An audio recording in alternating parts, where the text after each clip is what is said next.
Hi, I'm Edward Muzio, CEO of Group Harmonics, and I'm going to tell you how smart managers read behavior. When an employee or coworker comes to you agitated, upset, or excited, it's in your best interest to respond in such a way that you increase the communication flow, but you don't add to the emotional content. To do that, smart managers know they need to read their behavior of the other person and respond accordingly. When it comes to reading behavior, there's two questions you can ask yourself. The first has to do with how the other person is approaching their environment. I'm going to draw a scale here. On this end of the scale, we say the person is trying to shape their environment. This is somebody who's acting outwardly from themselves to quickly make changes in the world around them. On the other end of the scale, we say someone is trying to respond to their environment.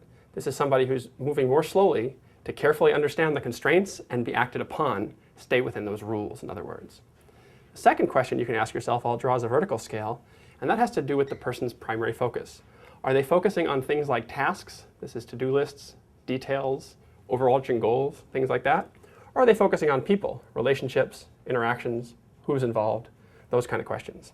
Now both of these are scales, the horizontal one and the vertical one. Both of them are something where you could fall kind of anywhere along the scale. But in most cases, if you're reading someone's behavior in the moment, you'll be able to notice on one or both scales that they're more this way or that way, more this way or that way. Once you've got their behavior read, then there's one simple rule, and that is rule number one for reading behavior: give them what they need. Now here's how you do that. We'll start over here on this side of the board. When someone is trying to shape their environment by focusing on tasks, this is somebody who is pounding on your desk saying, I need more resources. This is somebody who is trying to direct.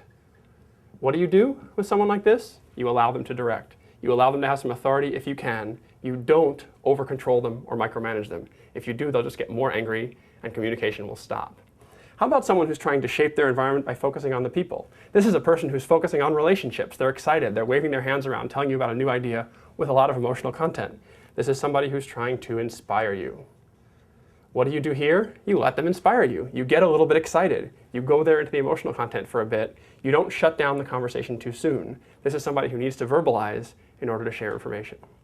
Now let's go to this side of the board, someone who's trying to respond. What if they're trying to respond to the environment by focusing on the people again? Well, this is somebody who's going to come to you in a more reserved way and talk to you about changes, how they're going to affect the people around them. Is everything going to be okay? This is someone who's trying to stabilize. Again, what do? You allow them to do what they need. You let them stabilize. You show them that you're systematic. You give them time to consider the people implications of what's going on.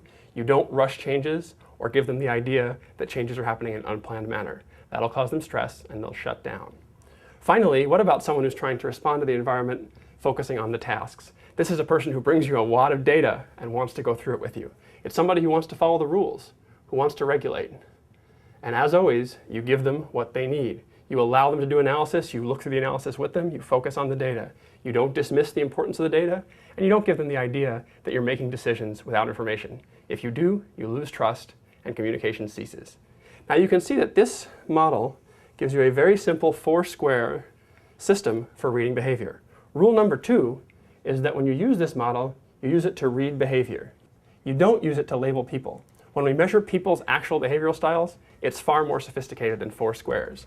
But in the moment, you can read someone's behavior. When they come to you, are they trying to direct? Are they trying to inspire? Are they trying to stabilize? Are they trying to regulate? If you read their behavior appropriately and respond accordingly, you'll be a smart manager and you'll get a lot more communication and a lot less strife.